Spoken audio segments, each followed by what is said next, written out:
వేదికపైనున్న గౌరవ ముఖ్యమంత్రి నారా చంద్రబాబు నాయుడు గారికి, గౌరవ ఉప ముఖ్యమంత్రి పవన్ అన్నకి,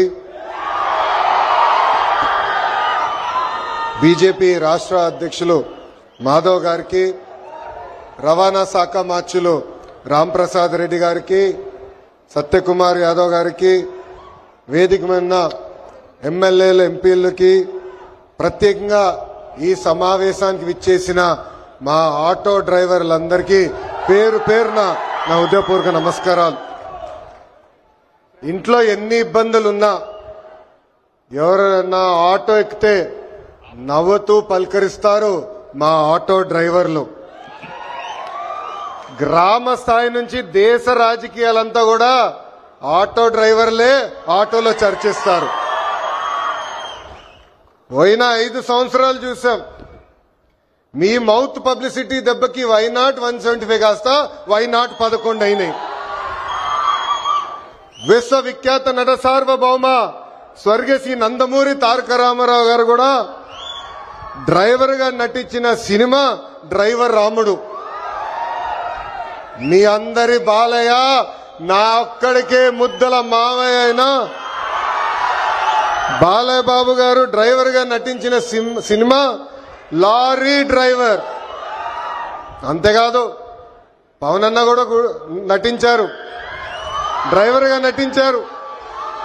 ఆ సినిమా పేరేంటి ఇంపడట్లా, అత్తారింటికి దారేది. ఆనాడు అన్న ఎన్టీఆర్ కాకి డ్రెస్ వేసుకుని రాష్ట్రం మొత్తం చైతన్య రథం పైన వెళ్తే ఢిల్లీ మొత్తం గడగడలాడించిన వ్యక్తి. చంద్రబాబు నాయుడు గారికి ఆటో డ్రైవర్ల సమస్యలు బాగా తెలుసు. కేబినెట్ మీటింగ్ లో ఏనాడు ఎప్పుడైతే మేము చర్చిస్తామో మా ఆటో డ్రైవర్లకి మేము అండగా నిలబడతామని పదే పదే చెప్తారు.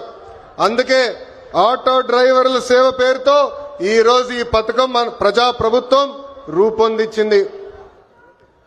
నేను ఎప్పుడు తిరుగుతున్నప్పుడు ఆటో వెనకాల ఉన్నా మీరు ఏదైతే రాస్తారో చదువుతూ ఉంటా. ఒక కొటేషన్ నాకు బాగా నచ్చింది. ఆ కొటేషన్ ఏంటంటే, వర్షం ఎలా పడుతుందని పిల్లలు అడిగినప్పుడు దేవుడు కురిపిస్తున్నారని చెప్పొద్దు, మనం ఒక్క మొక్క నాటితే ఒక్క నీటి బట్టు వర్షం ద్వారా వస్తుందని ఒక ఆటో డ్రైవర్ పెట్టుకున్నారు. అంటే ప్రకృతి పట్ల మనకున్న బాధ్యత ఆ ఆటో డ్రైవర్ ఈరోజు సమాజానికి నేర్పిస్తున్నారు. ఇంకొక ఆటో డ్రైవర్ కొటేషన్ చూసా, అందరూ బాగుండాలి దాంట్లో నేను కూడా బాగుండాలని చెప్పారు. మూడో కొటేషన్, జరా భద్రం భయ్యా మనందరం చల్లగా ఇంటికి వెళ్ళాలి. అంటే స్పీడ్ గా నడపద్దు, ర్యాష్ గా నడపద్దని ఆ ఆటో డ్రైవర్ చెప్పే పరిస్థితి. ఈ కొటేషన్లన్నీ మీకు ఎందుకు చెప్తున్నానంటే, మా ఆటో డ్రైవర్ల మనసు పెద్ద మనసు. ఎవరన్నా బ్యాగ్ మర్చిపోతే తిరిగి వాళ్ళకి అందిస్తారు, ఎవరన్నా పొరపాటున సెల్ ఫోన్ మర్చిపోతే వాళ్ళ ఇంటికి చేర్చుతారు. అంతేకాదు విలువైన వస్త్రాలు దొరికితే ఏకంగా మా పోలీస్ సోదరుల దగ్గరికి వెళ్ళి డబ్బులో లేని వస్త్రాలు దొరికినాయి, ఇది మీరు జాగ్రత్త వాళ్ళకి చేర్చాలని చెప్పే పెద్ద మనసు ఉన్న వ్యక్తులు మా ఆటో డ్రైవర్లు.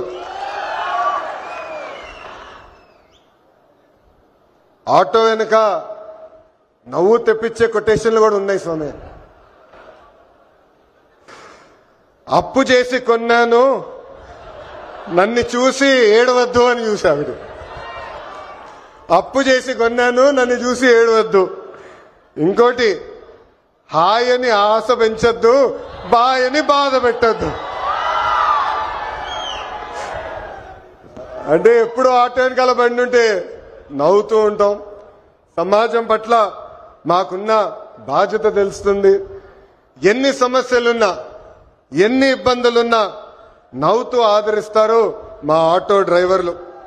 అందుకే యువగలం పాదయాత్రలో ఆటో డ్రైవర్లతో ప్రత్యేకంగా నేను సమావేశం ఏర్పాటు చేసుకున్నా. వాళ్ళు ఎదుర్కొంటున్న సమస్యలు నేను తెలుసుకున్నా. ఆనాడు ఆటో డ్రైవర్లు నాకు చెప్పింది ఒకటి, కుడి చేతిలో 10,000 పెడతారు, ఎడం చేతిలో 20,000 రూపాయలు లాగేస్తారని. అరే ఎట్లా లాగుతున్నారా భయ్య అని అడిగా. గ్రీన్ ట్యాక్స్ పెంచారు, 20,000 రూపాయలు చేసి బాధుతున్నారన్నారు. అదేవిధంగా రోడ్ల పైన ఉన్న గుంటలు పూడ్చట్లేదు, 5 సంవత్సరాలు ఎవరు పట్టించుకోలేదు. ఆ గుంటల వల్ల మా ఆటోలు రిపేర్లకు వస్తున్నాయి, దీనివల్ల చాలా చాలా ఇబ్బంది పడుతున్నామని ఆనాడు చెప్పారు. అందుకే మీ ఆదరణతో 94% సీట్లు ఈరోజు ప్రజాప్రభుత్వం కైవసం చేసుకుంది. మన ప్రభుత్వం అధికారంలోకి వచ్చిన వెంటనే గ్రీన్ ట్యాక్స్ ని ఏకంగా 3,000 రూపాయలకి తగ్గిస్తాం జరిగింది. అంతేకాదు పవన్ అన్న నాయకత్వంలో సుమారుగా 2,000 కోట్ల రూపాయలు ఖర్చు పెట్టి గుంటలంతా కూడా మనం పూడ్చడం జరిగింది. ఈ రోజు ఎక్కడ లేని విధంగా కొత్త రోడ్లు కూడా మన ప్రభుత్వం వేస్తున్నాం. అంతేకాకుండా ఆటో స్టాండ్లు ఏర్పాటు చేయాలి, మీకు అక్కడ తాగునీరు అందజేయాలి. ప్రత్యేకంగా మహిళలు ఆటోలు తోలుతున్నప్పుడు వాళ్ళకి కావాల్సిన టాయిలెట్లు కూడా అక్కడ ఏర్పాటు చేయాలి. ఎలక్ట్రిక్ ఆటోలు మీకు అందిస్తమే కాదు, ఛార్జింగ్ పాయింట్ కూడా ఏర్పాటు చేయాలని ఆనాడు మాకు చెప్తాం జరిగింది. ఇది చేసే బాధ్యత కూటమి ప్రభుత్వం తీసుకుంటుందని ఈ సభాముఖంగా ప్రజలందరికీ నేను తెలియజేస్తున్నా. నేను యువగలం పాదయాత్ర చేసినప్పుడు మహిళల్ని కించపరిచే విధంగా ఆనాడు రోజా గారు మాట్లాడారు. మా తెలుగు మహిళ చీరలు గాజులు ఆమెకి ఇచ్చేదానికి వెళ్ళినప్పుడు వెళ్ళిన ఆటోని ఆనాటి పోలీస్ సోదరులు సీజ్ చేశారు. ఆ ఆటో డ్రైవర్ పేరే హమీద్ బాషా. పాపం ఈ ఆటో పైన ఆయనే కాదు, ఆయన కుటుంబంలో ఉన్న 5గురు ఆధారపడి ఉంటారు. అతను నా దగ్గరికి వచ్చి, అన్నా నేను ఇబ్బంది పడుతున్నా, నన్ను ఆదుకో అంటే గౌరవ ముఖ్యమంత్రి శ్రీ నారా చంద్రబాబు నాయుడు గారు ఆనాడు నేను ఫోన్ చేసి ఒక ఆటో ఇవ్వాలనుకుంటే ఒకటి కాదు, ఏం అవసరం ఉన్నా ఆ కుటుంబాన్ని ఆదుకో, ఇది మన బాధ్యత అని చెప్పిన వ్యక్తి చంద్రబాబు నాయుడు గారు. సామాన్యుడి కారు ఆటో, వర్షం వస్తే ఇంటికి తీసుకెళ్లేది మా ఆటో డ్రైవర్లు. ఏకంగా చిన్న పిల్లల్ని సేఫ్ గా స్కూల్కి తీసుకెళ్లి తిరిగి తీసుకొచ్చేది మా ఆటో డ్రైవర్లు. అనారోగ్యంతో ఎవరన్నా బాధపడితే అంబులెన్స్ లాగా మారి ఆసుపత్రులు కూడా తీసుకెళ్లేది మా ఆటో డ్రైవర్లు. పనికి గాని ఆఫీస్కి వెళ్లాలన్నా, ట్రైన్ ఎక్కాలన్నా, బస్ ఎక్కాలన్నా ఫీడర్ వెహికలే మన ఆటో. మీరు ఆటో తోలి ప్రజలకి మెరుగైన సేవ చేస్తున్నారు కనుకనే మీ రుణం తీర్చుకునేదానికి ప్రజా ప్రభుత్వం ఈరోజు ఆటో డ్రైవర్ల సేవలు అన్న పథకాన్ని నేను రూపొందిస్తాం జరిగింది. కార్మికులు డ్రైవర్లు తమ వాహనాలు పూజలు చేసుకుంటారు దసరా పండగప్పుడు. దసరా పండగ అయిన కరెక్ట్ గా 3 రోజుల్లోనే ఈ రోజు ఆటో డ్రైవర్ల అకౌంట్ లో 15,000 రూపాయలు ప్రజా ప్రభుత్వం అందజేయబోతుంది. సుమారుగా 3 లక్షల మంది డ్రైవర్లకి ఈ కార్యక్రమం వర్తిస్తుంది. అందుకే నేను ఇక్కడున్నా మిమ్మల్ని అందరిని ఒకటే కోరుతున్నా, మన వృత్తిలో డబ్బులు ఖర్చు పెట్టాలి, మెరుగైన సర్వీస్ అందజేయాలి. అప్పుడే మనకు కూడా అద్భుతమైన మార్కెట్ వస్తుంది.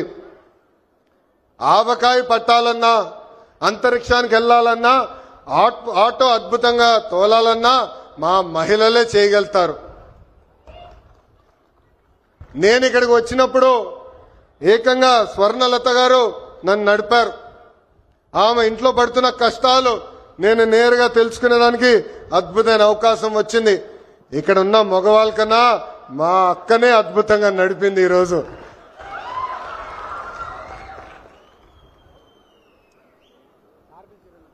పంపించండి ముఖ్యమంత్రి గారు దగ్గరికి వచ్చి ఉంటారు.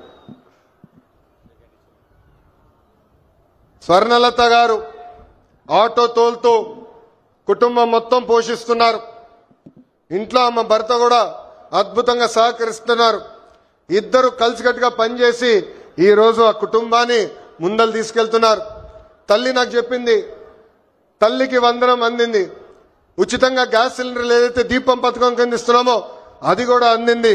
అంతేకాదు ఇంట్లో ఉన్న పెద్దమ్మ అత్తగారి కూడా ప్రజా ప్రభుత్వం ఈ రోజు పెన్షన్ కూడా ఇస్తాం జరుగుతుంది.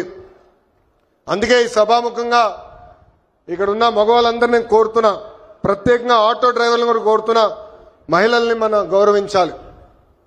తెలుగు వాడక భాషల్లో మహిళల్ని కించపరిచే విధంగా కొన్ని పదాలు వాడతాం. గాజులు తొడుక్కున్నావా, చీర కట్టుకున్నావా, అమ్మాయిలాగా ఏడవద్దని. దీనికి ఫుల్ స్టాప్ పెట్టాలి. ఇది మనం వాడకూడదు. ఈరోజు ఆంధ్ర రాష్ట్రంలో ప్రతి ఆటో డ్రైవర్ నేను కోరుతున్నా, ప్రజల్లో చైతన్యం తీసుకొచ్చే శక్తి మీలో ఉంది. మీరు ఏదైతే ఒక్క విషయం తలుచుకుంటే అది సాధించే శక్తి మీలో ఉంది. అందుకే మహిళల్ని గౌరవించాలనేది పదే పదే ఎవరైతే మీ ఆటో ఎక్కుతారో వాళ్ళకి తెలియజేయాలని ఈ సభాముఖంగా మిమ్మల్ని అందరినీ నేను కోరుకుంటూ, మా పైన ఒక పవిత్రమైన బాధ్యత మీరు పెట్టారు. గత పాలకులు మీటింగ్ జరిగితే మీరందరూ చూసేవారు, పరదాలు కట్టేవారు, బ్యారికేడ్లు పెట్టేవారు. కానీ ఈరోజు గౌరవ ముఖ్యమంత్రి గారు కానివ్వండి, ఉప ముఖ్యమంత్రి గారు కానివ్వండి, ఒక సామాన్య వ్యక్తిగా మీ ముందల నుంచుంటున్నారు. మీ రుణం తీర్చుకుంటామే మా లక్ష్యం. అహర్నిశలు కష్టపడతాం. ఎన్ని ఆర్థిక ఇబ్బందులున్నా ఇచ్చిన ప్రతి హామీ నిలబెట్టుకునే బాధ్యత ప్రజా ప్రభుత్వం తీసుకుంటుంది. ఈ రోజు ఆంధ్ర రాష్ట్రంలో డబుల్ ఇంజిన్ సర్కార్ ఉంది. కేంద్రంలో గౌరవ ప్రధానమంత్రి నరేంద్ర మోడీ గారు, రాష్ట్రంలో గౌరవ ముఖ్యమంత్రి చంద్రబాబు నాయుడు గారు. ఈ డబుల్ ఇంజిన్ సర్కార్ అద్భుతంగా నడుస్తుంది కనుకనే మన ఎన్ని ఆర్థిక ఇబ్బందులున్నా ఇచ్చిన ప్రతి హామీ, సంక్షేమ కార్యక్రమాలు మనం నిలబెట్టుకోగలుగుతున్నామని ఈ సభాముఖంగా తెలుపుకుంటూ, మళ్ళీ వస్తాం, అద్భుతమైన కార్యక్రమాలు చేస్తాం. మీ పిల్లల భవిష్యత్తు చూసుకునే బాధ్యత ప్రజా ప్రభుత్వం తీసుకుంటుందని ఈ సభాముఖంగా మీ అందరికి హామీ ఇస్తూ, నాకు ఇంత అద్భుతమైన అవకాశం ఇచ్చిన మా ఆటో డ్రైవర్లందరికీ పేరు పేరున నా హృదయపూర్వక నమస్కారాలు తెలుపుకుంటూ మీ అందరి దగ్గర నుంచి సెలవు తీసుకుంటున్నాం. చంద్రబాబు నాయుడు గారి నాయకత్వం, చంద్రబాబు నాయుడు గారి నాయకత్వం, పవన్ అన్న నాయకత్వం, పవన్ అన్న నాయకత్వం, మోడీ గారి నాయకత్వం, మోడీ గారి నాయకత్వం. జై హింద్, జై హింద్, వందే వందే. అందరికీ నమస్కారం. Please subscribe to Leo news for more videos.